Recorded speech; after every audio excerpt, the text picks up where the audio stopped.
Oh, wait, hold on a second. I gotta pause. This is just part of an intro for a new video coming soon. In fact, I've got to go back and finish shooting it, but Fujifilm responded to my channel and they released a statement. You might want to hear this one.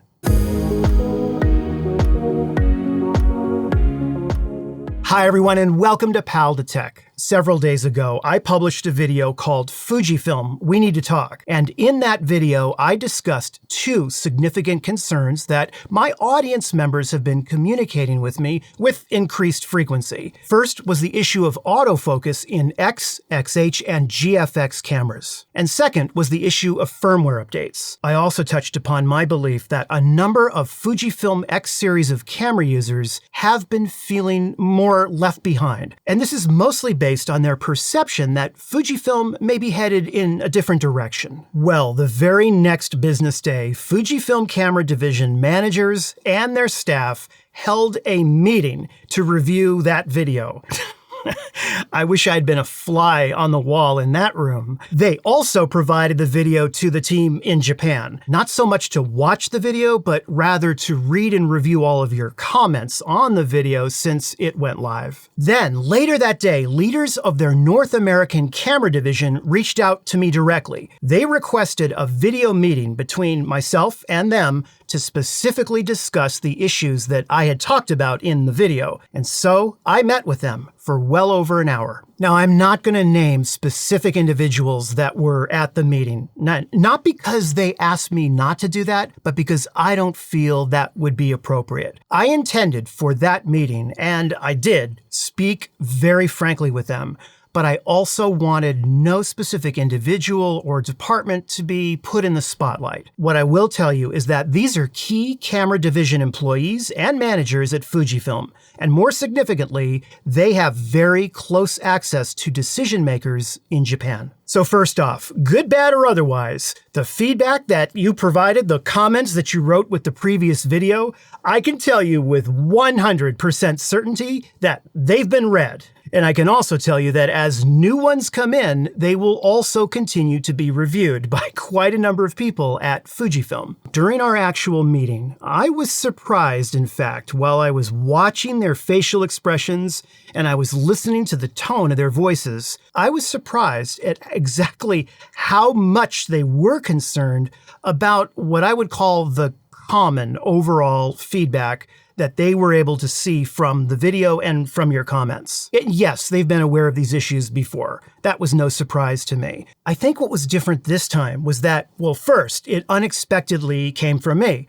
I mean, this channel has been so much into how much I love using Fujifilm cameras, how awesome I think they are, blah, blah, blah, right? And so for me to go out on a limb and bring up some very real concerns was something I don't think they expected. But even more significant than that was how you wrote and expressed your feedback in the comments of that video. The level of clarity, civility, and professionalism prevalent throughout all of your feedback, I think, significantly made an impression on Fujifilm. You know, it is very easy these days to criticize or condemn or complain. And because that is so common in social media, if important feedback is provided in that way, it can often get ignored.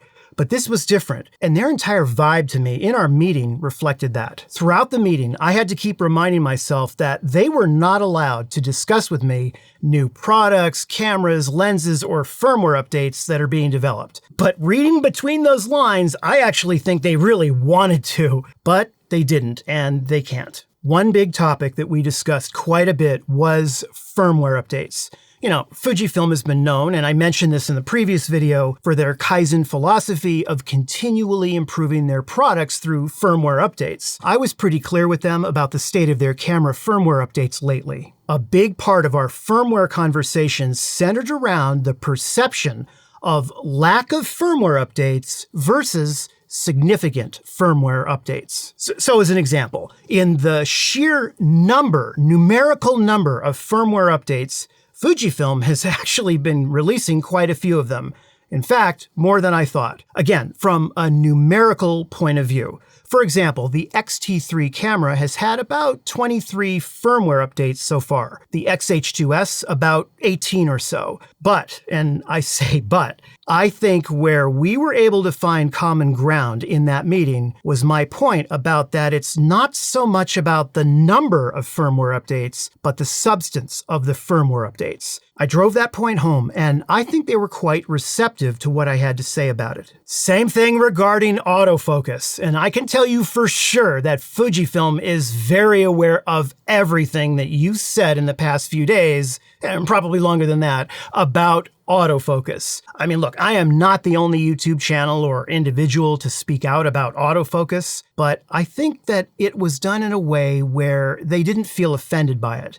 They didn't feel personally attacked by it, that it was coming from a place of genuine concern and love of using their cameras. And the video that I published made it very clear about what I think needs to be done regarding their autofocus. So I'm not going to go through that all here, but what I will tell you is that we went over all of it in the meeting, and I think came away from that where they were able to ask a number of questions and we were able to have a constructive dialogue. Again, because they're not allowed to tell me anything about any upcoming product or firmware updates, I don't have any autofocus inside information that I could share with you right now. I wish I did, but I don't. And that is where we currently stand on that. There may be some rumors out there of some great new camera or some great new autofocus update.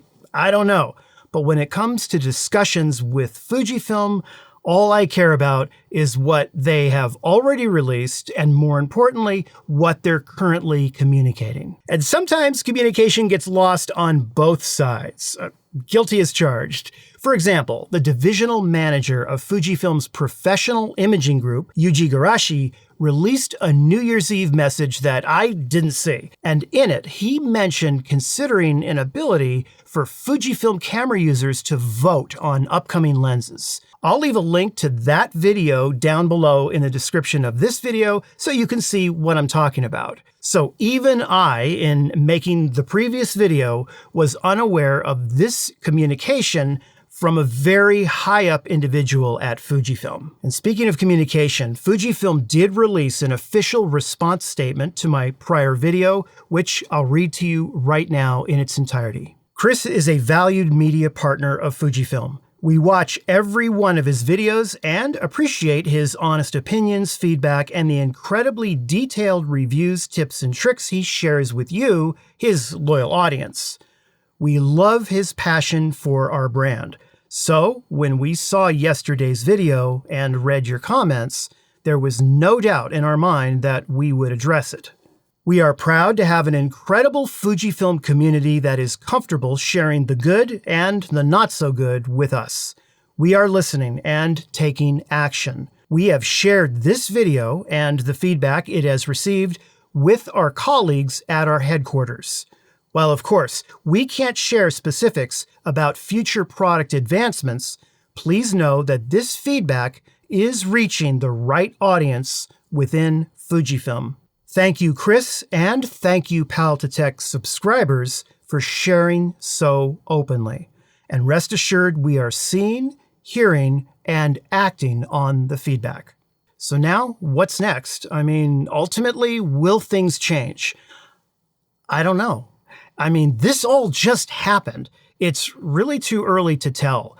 And if I had to say, I tend to think so because of the level of concern that I saw in that meeting, but I don't speak for them. I mean, look, I'm just an educational YouTube channel that talks about how to set up camera menus, right? I mean, but everything else aside, I do very much appreciate Fujifilm for reaching out to me so that we were able to discuss this face-to-face. As I mentioned in my previous video, everyone over there has been so incredibly respectful, professional, and nice. And no one, and I mean no one, will be more happy than myself to release a part 3 follow-up video to this one with some wonderful updates and news to report. Thanks for listening.